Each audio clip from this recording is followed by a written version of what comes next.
Chapter 5. Nakauwi na kami ngayon dito sa Makati. Naipakilala ko na si Kel sa pamilya ko at laking gulat ng magulang ko nang makilala si Kel. Bigating tao daw pala ang ama ng kambal ko. Tinanggap naman si Kel ng pamilya ko kahit na paminsan-minsan ay nakikita kong tinitignan siya ng masama ni papa ko. Ang mga pinsan ko namang si Karen at Rosanna ay grabe ang kilig para kinikiliti ang tinghil sorry sila dahil akin lang si Kel. Ikaw naman Ate Brea, huwag ka na magselos sa amin. Humahanga lang namin kami sa asawa mo. Para siyang yung mga idol naming opa. Wala naman kaming balak agawin. Parang kinikilig na sasabi ni Karen sabay hagik-hak ganun din si Rosanna. Oo nga naman ate, segunda naman ni Rosanna. Sarap kurutin ng mga singgit. Syempre may history na ako ng cheating no. Kaya di nila ako masisisi kung madali ako magselos at magduda. At sa aminin ko man o hindi gwapo naman talaga ang Master Buton buhay ko. Naging napakagalang din Kel sa mga magulang ko at hindi ko nakakitaan ng pangmamato o mababang pagtingin sa simpleng pamumuhay namin. Tanggap na tanggap niya kahit simpleng mga nilalang lang kami.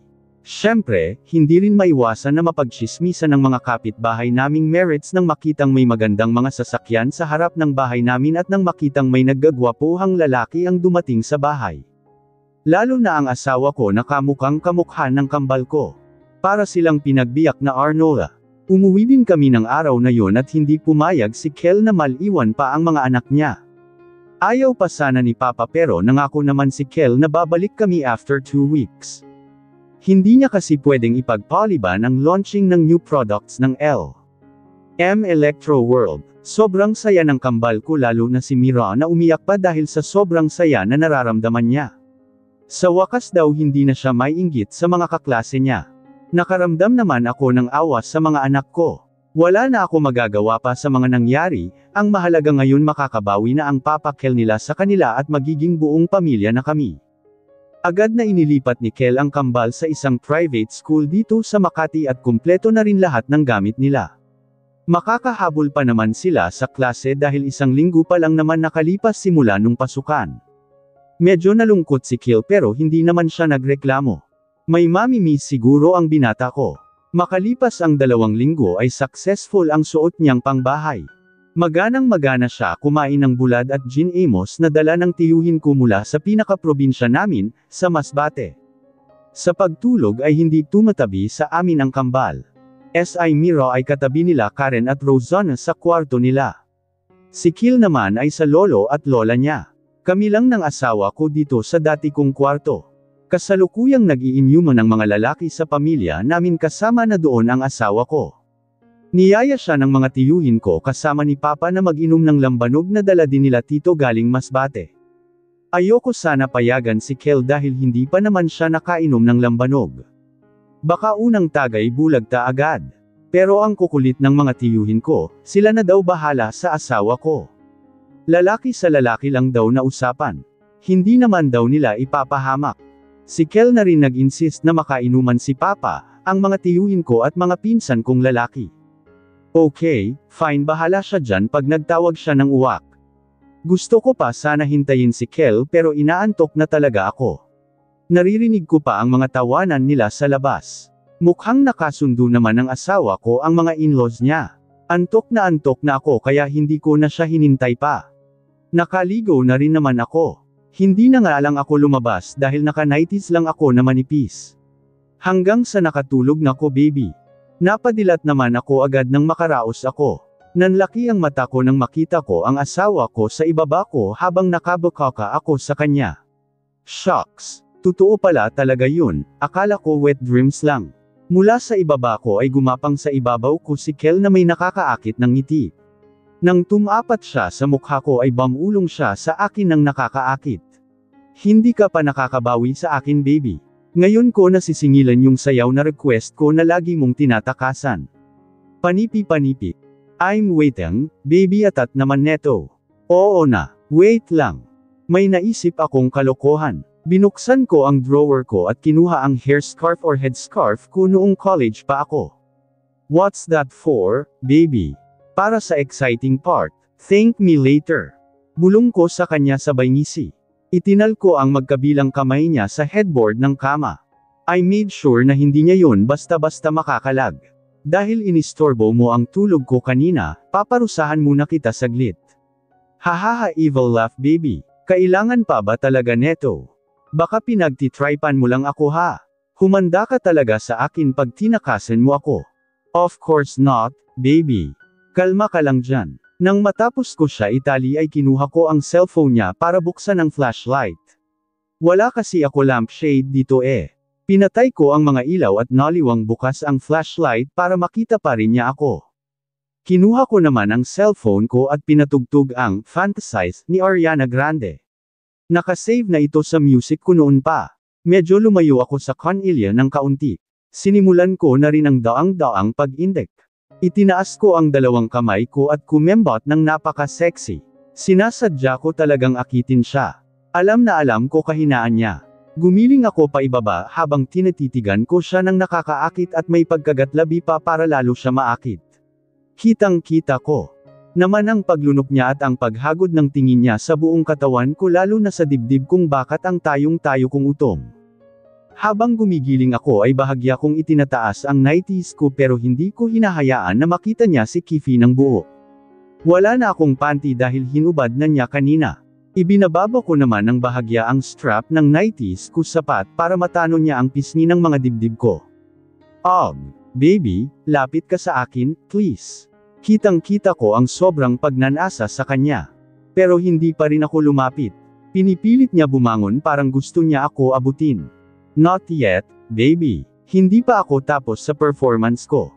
Sabi ko sabay kagat sa dulo ko ng daliri ko nang nakakaakit. Tumalikod ako at muling gumiling hiling pababa. Habang nakatalikod ay sinimulan ko na ulit ang pagbaba sa damit ko hanggang umabot na sa baywang ko. Nanatili pa rin akong nakatalikod. Muli kong itinaas ang dalawang kamay ko at gumiling na mas mabagal. Nilingan ko siya para makita ang reaksyon niya. Grabe para na niya akong lalapain. Kulang na lang ay maglaway siya at lamawit ang dila. Pinipilit niya tanggalin ang tali sa kamay niya. Ipinagpatuloy ko lang paghiling ko hanggang sa naisipan kong tumuwad. Baby, please tanggalin mo na, ta. Hindi ko na kaya. Please, let me touch you, baby. Pagsusumamo niya, balak adyan. Humarap na ako sa kanya at ngumiti ng nakakaakit. Lanted na sa kanya ngayon ang dalawang dibdib ko. At mas lalo pa siyang naglaway ngayon at nagpupumiglas. Ito gusto niya diba? Pues tinupad ko na with a little torture. Hehe, sinimulan ko lumapit sa kanya ng dahan-dahan.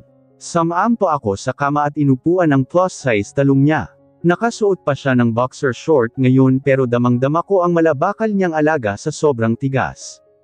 Hindi pa siya nakontento pati ang ibabaw ng dibdib ko ay sinipsip niya din na nag-iiwan sa akin ng maraming marka. Habang ang dalawang palad niya ay akala mo ay nagmamasa ng dough. Baby, wag dyan sa leeg baka makita yan nila papa.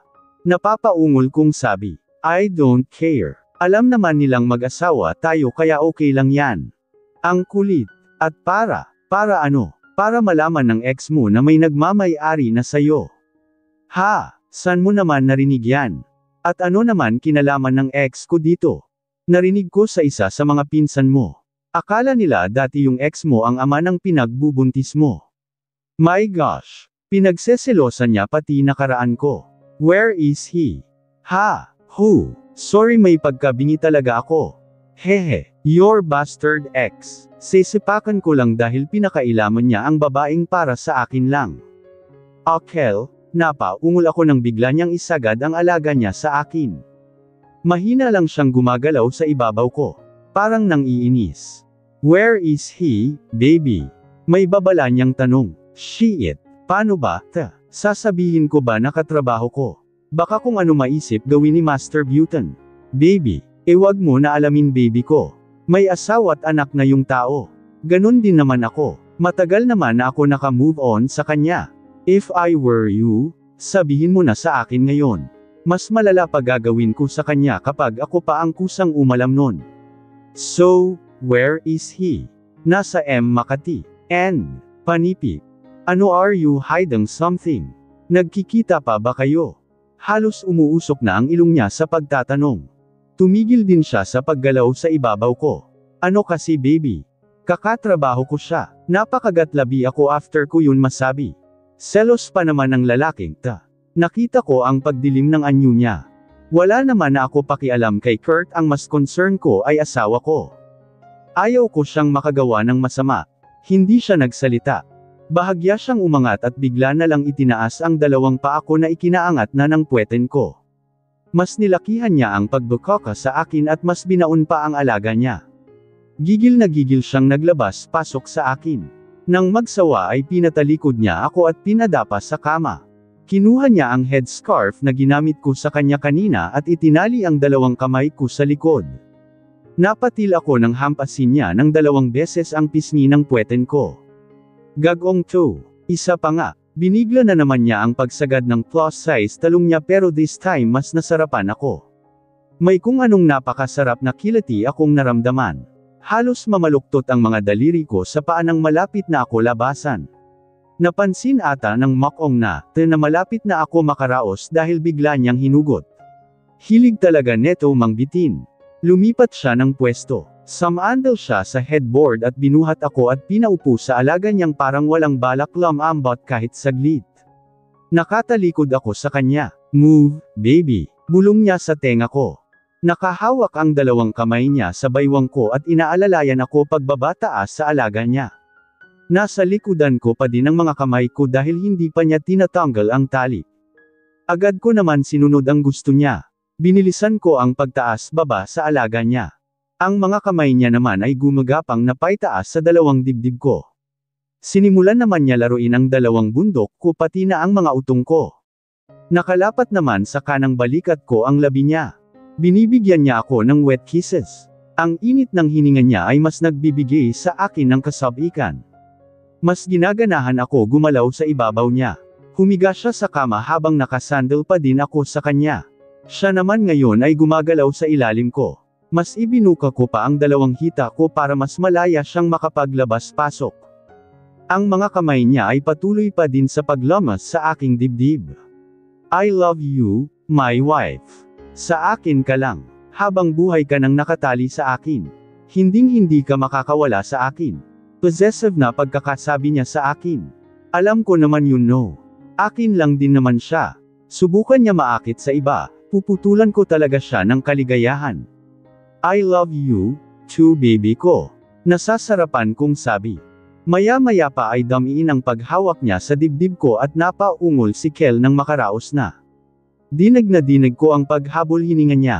Bakit parang mas malakas ang istemina ng asawa ko nung makainom ng lambanog? Gamulong patagilid si Kel kaya pati ako napatigilid na rin. Nakaharap kami sa kaliwa kung nasaan ang pader. Itinaas niya ang kanang hita ko at muling gumalaw, hindi pa man din nahuhugot yung alaga niya, bumire na naman siya. Sabi na kahit ihi wala na namang pahinga. Baby, last na yan ha. Pagod na ako Alam ko kasi na hindi na naman niya ako titigilan. Well, I'm not yet tired. Hanggat may katas ka pa hindi kita titigilan. Bala ka din dyan. Aba loko ta. Bumababa naman ang isang kamay niya papunta sa cleats ko at nilaro laro ito habang patuloy pa rin sa paglabas-pasok.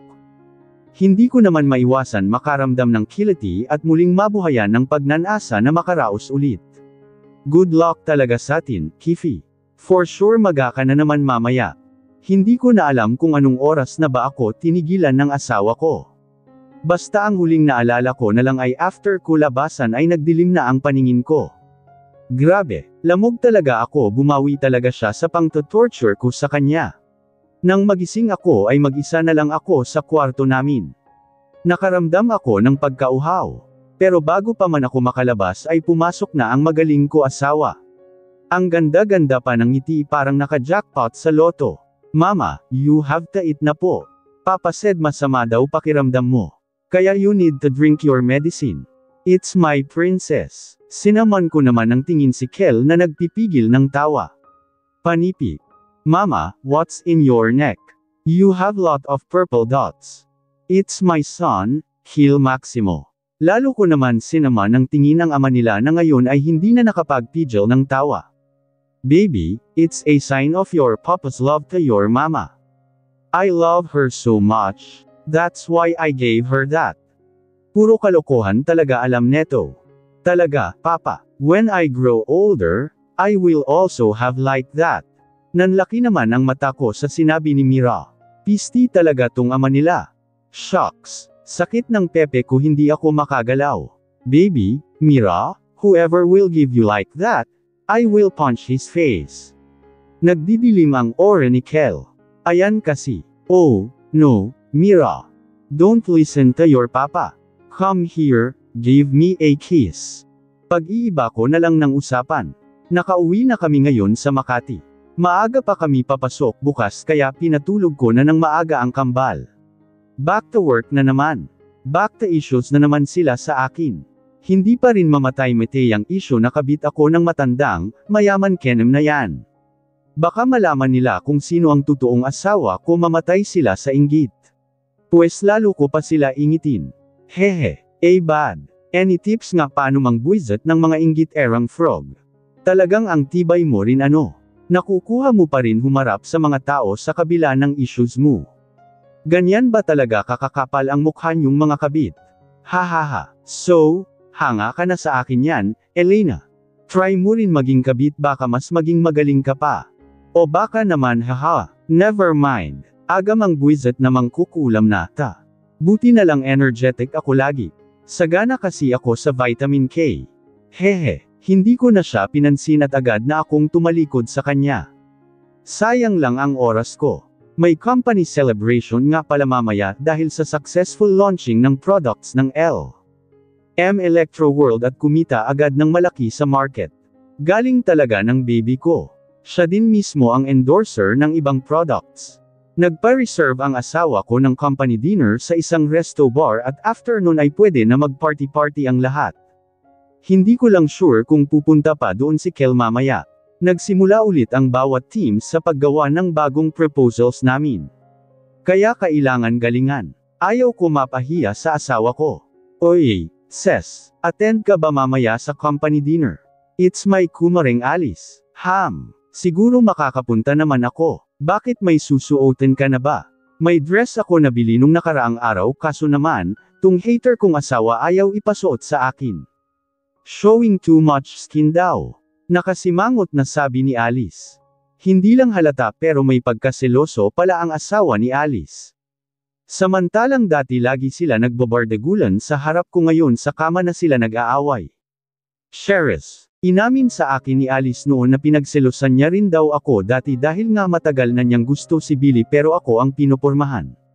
Natatawa na lang ako sa tuwing naaalala ko ang mga pal-iPad hangin sakin ng hater na yon. Buti na lang hindi ko siya napaglihian. Seryoso naman ang lahat ngayon sa pagtatrabaho. Kailangan namin matapos lahat ng dapat tapusin ngayong araw para makapag-enjoy kaming lahat mamaya. Habang seryoso akong nakaharap sa computer ko ay lumapit na lang sa akin si Kurt. Nagtatanong siya about sa next products na plano naming i-propose.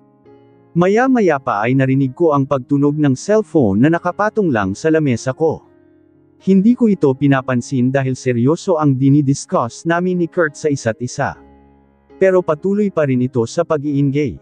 Nag-excuse muna ako kay Kurt para sagutin ang tawag ng kung sino mang damuho na yun. Napakagatlabi ako nang makita ko ang caller. Si Master Buten ko. Hello, anong pinag-uusapan nyo? Masyado kayong malapit sa isa't isa. He coldly said. Napalinga naman ako sa paligid para hanapin si Kel pero hindi ko naman siya makita. Lumayo ako saglit kay Kurt para hindi niya marinig ang isasagot ko. Baby. About sa next products lang naman yung pinag-uusapan namin. Tsaka hindi naman kami sobrang lapit sa isa't isa. Oo mo, nakanguso kong sagot. Totoo naman para sa akin malapit na yun. Lumayo ka sa kanya kung ayaw mong lapitan pa kita dyan at kalad ka rin. Nagselos na naman. Napaka talaga neto. Oo na Paul, paano mo naman nalaman na may kausap ako? Panipik. Nakikita kita. Lahat ng ginagawa mo. Doon naman ako napalinga sa paligid. Nanlaki ang mata ko nang mapansin kong may mga Stevie na pala sa paligid at karamihan ay nakatutok sa pwesto ko. Talaga namang bantay sarado. Tumitig ako sa isang Stevie at pinaningkitan ko ng mata. Natawa naman ang loko sa kabilang linya. Dami mo talaga alam. Sige na babalik na po ako sa work ko. At tigilan mo yang kakanasa sa akin dyan sa monitor mo. Hahaha, how did you know? Og, naman, ewan ko sa'yo. Sige na bye-bye. I love you. Agad ko naman pinatay ang tawag. Pero wala pang isang minuto ay tumungo ulit ito. Agad ko namang sinagot. Bakit mo binaba agad? Hindi mo man lang inaante ang sagot ko, nalimagine ko na nakakunot na naman ang makakapal niyang kilay. Sorry na baby ko. Dami ko pa kasi kailangan tapusin para wala nang masyadong maliwan mamaya. Sorry na, sana kumagad. Hayes. Okay, fine. I love you too, baby. Yung bilin ko sa'yo. Opo, hindi ako masyado lalapit. Alright, akyat ka dito sa office ko mamayang lunch. Hindi na lang ako kakain pag hindi ka pumunta. Okay po, baby. Pupunta ako. Pagkatapos namin mag-usap ni Kel ay naisipan ko nang bumalik sa station pero nagulat ako na sa pag-ikot ko ay nabungaran ko ang isang bruhang nakatingin sa akin at parang nanghuhusga pa. So, may iba ka pa palang kinakabitin. Malandi ka pala talaga. I rolled my eyes to her. There she goes again. Hindi ko siya pinansin at lalampasan ko na lang sana pero pinigilan niya ako sa braso ko. Ano bang problema mo? Tanong ko. Malandi ka. Hindi ka pa talaga nakontento sa sinirmong pamilya. Ano bang pinagsasabi mo, Elena? At ano bang pakialam mo kung may bago akong karelasyon ngayon? Hindi ikaw ang nagpapakain sakin kaya wag ka makialam sa buhay ko, hinatak ko ng malakas ang braso ko. Kitang-kita ko ang matinding galit sa mukha niya. Naalala ko na rin kung sino ang kahawig ng mangkukulam na yun. Pero hindi ko naman maisip kung paano sila magkakaroon ng koneksyon kung sakol mang meron. It was Elvisa. Magkahawig silang dalawa, baka naman nagkataon lang.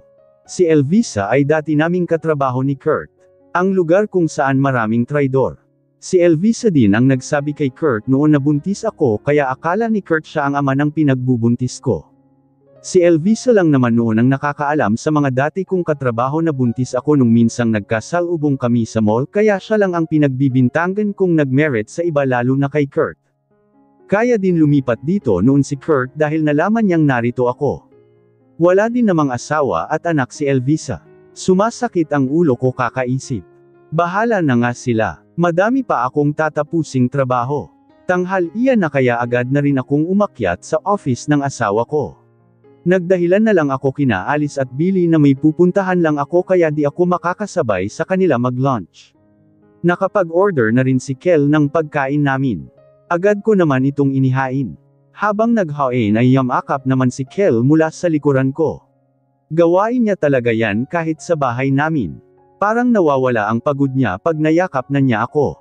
Lika na baby tapos na ko maghain. Pwede bang ikaw na lang muna? Anong ako na lang muna? Ayaw mo pa ako sabayan kumain. Pwede bang ikaw na lang muna ang kainin ko?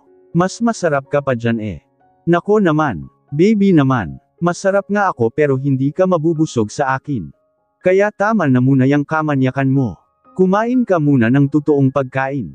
Agad din naman kami natapos sa pagkain.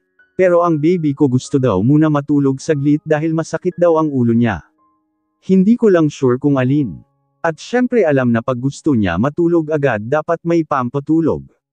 Dito ko na siya pinahiga sa secret room. Mahirap na kung doon sa mismong office niya baka biglang pumasok si Jepeth. Maabutan pa niya ang boss niya kaya tanda-tanda na nadidpal yung kaliwa muna ngayon yung sinisipsip niya. Yung isang palad niya naman yung nasa kanan. Tamang pisil lang. Agad din naman nakatulog si Kel kaya hinayaan ko na muna siya makabawi ng tulog. Ilang araw din kasi siyang puyat dahil sa iba pa niyang trabaho. Busy siya magbigay sa akin ng vitamins ko para lagi daw ako energetic. Vitamin K. Awat na baby, nabubura na ang lipstick ko baby naman kasi bakit ganyan ka sexy ang suot mo. Parang gusto ko na lang punitin. Wag na kaya tayo tumuloy sa loob. Mas gusto pa kita ang kinin dito sa loob ng sasakyan ngayon. Mapapa, hay nako, ka na lang talaga sa kakulaitan ng isang ta. Andito na kami eh. Hindi pa tutuloy dahil lang sa inatake na naman siya ng L. Sabay kami ni Kel dumating dito sa resto bar at itong magaling kong asawa pinapak muna ako dito sa sasakyan. Kanina pa yan sa bahay nakita lang yung naging ayos ko ayaw na umalis. Kahit labag sa loob niya may pinilit ko talaga siya tumuloy. Nauna na ako pumasok sa resto bar. Agad ko naman hinanap ang mga kaibigan ko. Natawa ako nang makita ko ang suot ni Alice. Nakasuot siya ng leather coat at boots na all black. Grabe talaga, tung si Billy. Napaka-possessive sa asawa. Nagsalita naman ng hindi possessive ang asawa. Zay, lumapit na ako sa dalawa. Busanggot naman ang pagmumuka ni Alice. Maturuan nga ng teknik kung paano magpaamo ng asawa. Hehe, anyari sa'yo ses, san ang limi? Pang-asar ko pa kay Alice. Lalo naman siya napabusanggot. Buwisit kasi na lalaking tae. Kala mo laging aagawan. Babe, kung ayaw mo pa masundan ang bunso natin, sumunod ka na lang. Leche ka, hindi mo na pinagpapahinga ang mattress ko. Panipi. Natawa naman ako sa pagmamuktol niya. Naiiling naman ako sa pagtatalo ng dalawang nata. Sakin kaya, kailan masusundan? Sure, mahal mga bilihin. Alas 8 na ng gabi kaya kanya-kanya na kami ng pwesto sa mga lamesa. Mamaya pa ang sayawan. Kasama ko sa table ang mag-asawang Alice at Billy, si Kurt, SI Mr. Cruz na manager namin, si Mrs. Lo ang HR head, at yung dalawang managers pa ng ibang team. Nasa katabing lamesa naman ang grupo ng mga mangkukulam. Ang leader nila si Elena at kanang kamay niya na si Jen at alalay netong si Alin kasama na yung ibang recruit nilang mga bruha din. Mga mukhang clown. May waiters na magse-serve ng foods and drinks kada table. Hindi ko alam kung nasaan ang asawa ko dahil iniwan ko siya kanina sa sasakyan namin. Hindi kaya nag-ano muna yon. Yung LL. Sheriff Solomon. Good evening, Mr. Guevara. Good evening, Sir Kel. Dinig kong bati ng mga kasama ko. Napaangat naman ako ng tingin. Hindi siya tumingin sa akin. Parang ayaw niya ko pansinin. Napataas naman ang kilay ko sa naisip. Hindi ko din siya binati. Bahala siya dyan. Good evening, too. Can we join here? Of course, sir. Yes, sir. Nakita ko sa gilid ng mata ko ang paghila ni Sir Jepeth ng upuan sa kanang bahagi ko pero hindi naman si Jepeth ang umupo kundi ang manyak niyang amo. Nasa kaliwa ko si Alice. Pabilog itong lamesa namin. Nasa kanang bahagi namin ni Kel si Mr. Cruz. Katabi naman ito ni Mrs. Lu, Jepeth at ng dalawa pang managers. Nagsimula na rin kumain ang lahat habang nag-uusap sila ng about sa products. Nagkukwentuhan din kami ni Alice at Billy. Paminsan-minsan ay nagsisilita din naman si Kurt. Habang busy ang lahat sa pagkain at pagkukwentuhan, yung katabi ko sa kanan ko busy din ang kamay sa paghagod sa hita ko pero ni minsan ay hindi ko siya nakitang lumingon sa akin. First, mga galawan. Kanina pa ako nakikiliti sa ginagawa ng kamay niya at hindi pa nga nakontento, pinipilit pang ipasok sa loob ng underwear ko. Inipit ko ang kamay niya na pilit hinahawi ang suot kong panty. Hindi ko pa din siya nililangon. Kinuha ko ang cellphone ko at nag-message sa kanya. Please stop it, baby. Baka may makakita. Ang likot talaga ng kamay mo, may gigil kong text sa kanya. Just let me, please. I love it, baby. I love the thrill. I really love this man. Hinayaan ko na lang nga siya sa ginagawa niya kahit parang gusto ko na umungol. Ang hirap magpigil. Napapakagatlabi at napapapikit mata na lang talaga ako. Ang sarap.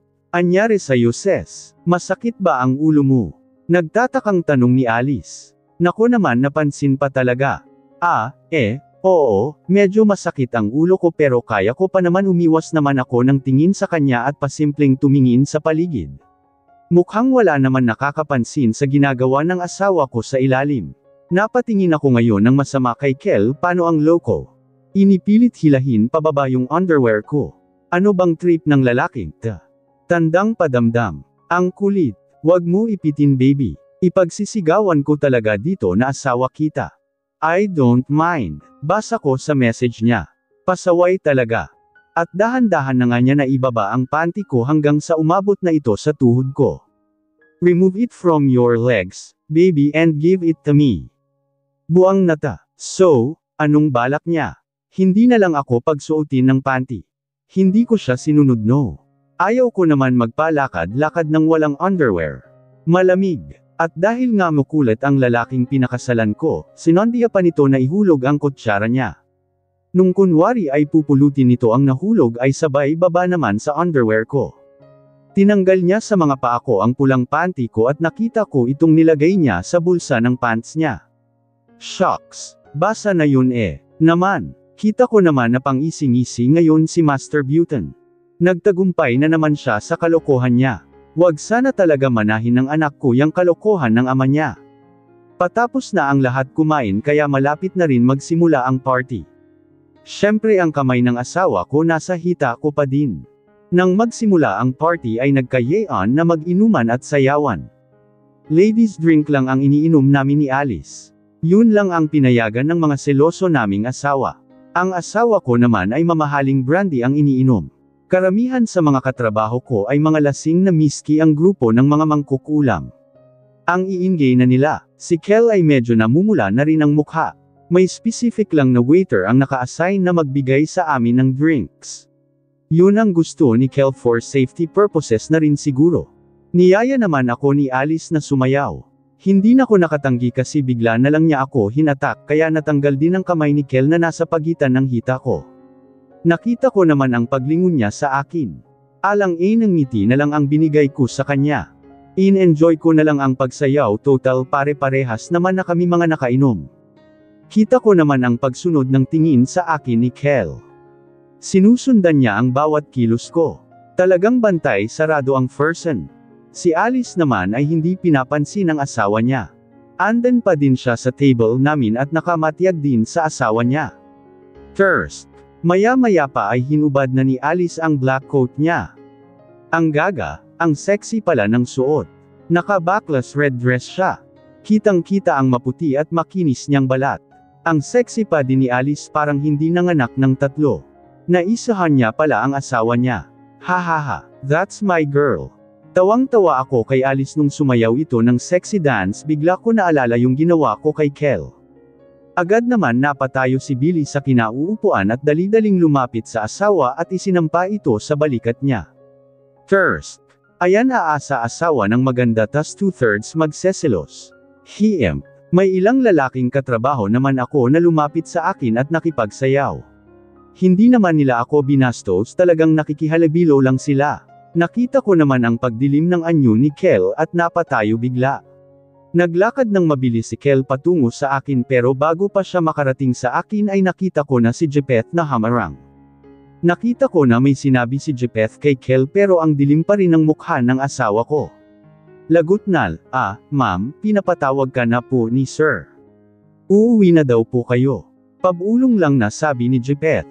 Iginayak naman ako ni Jepeth sa ibang daan. Sa may exit na kami dumaan patungo sa pinagparadahan ng sasakyan namin. Inalalayan naman niya ako makaupo sa front seat. Nasa driver seat na rin ang asawa ko na masama ang tingin sa akin. You can go now, Jepeth. Okay, sir. Thank you. Ingat po kayo. Agad naman din umalis si Jepeth. Muli naman akong tinignan ng masama ni Kel. Kinabahan naman ako nang inilapit niya ang mukha niya sa akin. Pabalik-balik ang tingin niya sa mukha ko at sa labi ko. Pumikit ako dahil akala ko ay gusto niya akong halikan.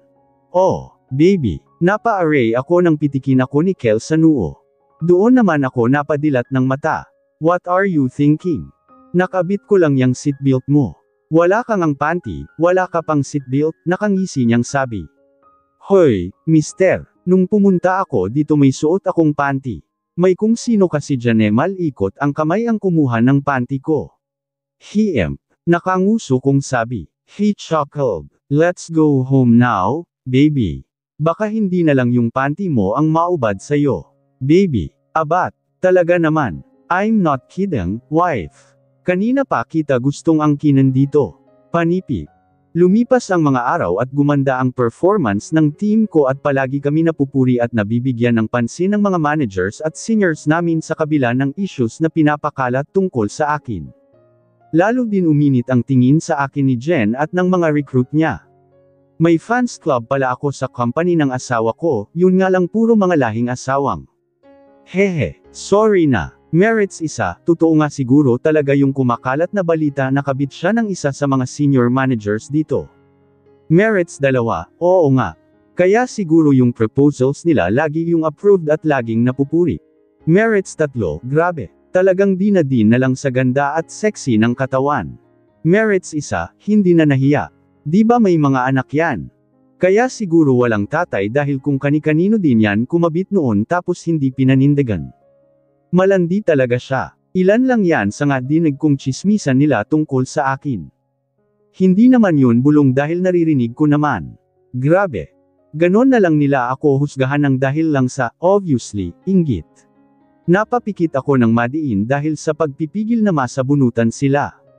Huminga muna ako ng malalim. Calm myself. Be good to the animals. Lalapitan ko na sana ang 3 merits para komprontahin ng pigilan ako ni Alice sa braso. Umiling siya sa akin nagpapahiwatig na huwag ng patulan. Muli akong huminga ng malalim. Siguro komprontahin ko na lang sila pag ako na lang mag-isa.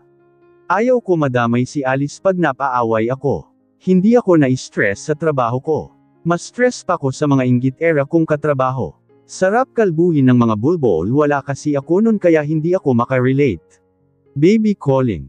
Baby, where are you? Let's eat na. Ayan na naman siya. Kada lunch break pinapapunta niya ako sa opisina niya para kainin pakainin. Sorry, nadulas. Pwede naman kasi na dito na lang ako kumain sa pantry. Nagtataka na tuloy sila alis sa akin at lagi na lang akong wala tuwing lunch. Hello, baby. Pwede bang dito muna ako sa pantry kumain? Nagtatampo na kasi sa akin si Alice dahil hindi na ako nasabay sa kanila. Please, haste okay, baby. I understand. Just make sure lang na wala kang katabing lalaki. Hihilahin talaga kita. Oo na po. Grabe ka talaga. Thirst. Yes. Nasabi ko ng pabulong. Ano yun, baby? My baby asked. Wala baby. I said see you later. Make sure to eat your lunch. I love you. Punta na ako sa pantry. Oh, okay. I love you more, baby. Sa pantry nakaupo sa pinakadulo. Wala akong katabi sa kanan at sa kaliwa ko naman ay si Alice. Masunuri naman kasi tayong asawa eh. Hehe. Umorder lang ako ng pritong tilapia at beef broccoli. Nagkukwentuhan lang kami habang kumakain. Paminsan-minsan ay nanunood ng TV na andito sa pantry. Habang busy ako sa pagtitig sa TV at tawang-tawa sa pinapanood ay nararamdaman ko na may kumakalabit sa akin. Napalingon ako kay Alice na kanina pa ko kinakalabit. Parang buang naman itong babae na, Hindi ko naman asawa pero kung makakalabit sa akin parang gusto makalsa. You. Ano ba yun? Kalabit ka ng kalabit. Andyan yung asawa mo sa harap mo oh. Nanunood ako ng It's Showtime istorbo ka. Gaga. Pabulong niyang sabi. Hinailan niya ng bahagya ang buhok ko. Alang-inang ngiti ang binigay niya sa akin at may ninunguso sa akin. Pero di ako agad lumingon at tinaasan ko lang siya ng kilay. Napakamot siya ng ulo kaya lumapit siya sa akin at bamulong. Si Mr. CEO andyan. Bulong niya, itits ng kabayo. Halos mapatalon ako sa gulat nang mabungaran ko si Kel sa tabi ko. Akala ko ba dun siya kakain sa opisina niya? Bakit bigla-bigla naman na sulpot dito? At syempre kasama niya pa rin ang very loyal niyang secretary. Itits. What itits? Finish eating your food. Doon naman ako napatingin sa plato ko. Kalahati pa lang pala nauubos ko. Nakakatawa kasi si Vice ganda eh. Napakamot naman ako ng ulo. Magkasalubong kasi ang mga kilay ni Master Buton. Opo, sir. Agad naman akong kumain, sunod-sunod ang pagsubo ko hanggang sa nabilawkan ako. Agad naman ako inabutan ni Kel ng tubig. What the baby? I mean Cassandra. Be careful. Natatarantang sabi ng asawa ko. Mas lalo naman ako nabilawkan sa pagtawag niya ng baby sa akin. Pistina, Sabay naman ako inabutan ni Kel at Kurt ng panyo. Napakurap naman ako ng mata at salitang tumingin sa kanila. Nakita ko naman ang pagbilang ng tingin ni Kel kay Kurt. Hindi nakaligtas sa akin ang pagtaas ng kanang kilay ni Kel. Hindi ko malaman kung kaninong panyo ang aabutin ko kahit kanino kasi ang abutin ko ay isyo din yan parehas lalo na at nakatingin sa amin lahat ng nasa pantry. Ito sis, marami akong tissue. Hey, salamat talaga Alice. Mahahalikan talaga kita. O okay, nako. Alanganin kong sagot. Umupo na kaming lahat. Napayuko ako sa hiya. Natano ko naman ang masamang tingin ni Kel kay Kurt. Hindi naman siya nakita ni Kurt dahil pinagpatuloy na neto ang pagkain niya. Paimpol ko naman hinawakan ang hita ni Kel para bigyan siya ng warning signal. Kumalma naman siya. Inutusan na lang niya si Jepheth umorder ng pagkain nila. Umorder din siya ng pagkain para sa lahat. Sinagot na niya ang pasta and bread pati ang mga desserts. Tuwang-tuwa naman ang lahat dahil sa libre. Mga galawan talaga ni Master Button para hindi halata. Panay din ang lagay niya ng pagkain sa plato ko kaya hindi ako matapos-tapos. Kahit sinasaman ko na siya ng tingin ay tila wala lang sa kanya. Nakikipagkwentuhan din si Kel at Jepheth kay Alice at kay Billy kaya napalagay na ang loob sa kanila ng dalawa. May ilan lang din ang napapatingin sa gawin namin na parang naiinggit dahil nakakausap namin ang Big Boss. Matagal na ba kayong empleyado dito? Tanong ni Kel sa dalawa. Oo sir. Nasa 6 na taon na kami dito ni Billy, si Cassandra at Kurt naman 5 years na. Magka-sonyeran lang sila nakapasok dito. Napapadasal naman ako sa mga puntong ito. Naku Alice, wag ka talaga magkakamali ng ikukwento. Ang babae pa namang ito pag nasusubrohan sa kakadaldal pati yung hindi dapat kwento na sasabi niya. Talaga, mga loyal pala namin kayong empleyado. Sana magtagal pa kayo. Nakangiting sabi ng asawa ko. Curious lang, mag-boyfriend ba kayo ni Billy? Tanong ni Jepheth. Ay, hindi po. Sa totoo lang mag-asawa na po kami. 4 years na rin kaming kasal at may 3 anak na. Wow! Buti pa kayo dito nyo natagpuan ang destiny nyo. Ikaw, Kurt, may girlfriend o asawa ka ba dito? Hay nako, sir. Akala nga namin nung una magkaka-Balkan sila nitong si Cassandra May asawa na pala si Kurt. Napaubo naman ako bigla. Pahamak talaga, si Billy kahit kailan. Hindi nga si Alice ang nagdaldal, yung asawa naman.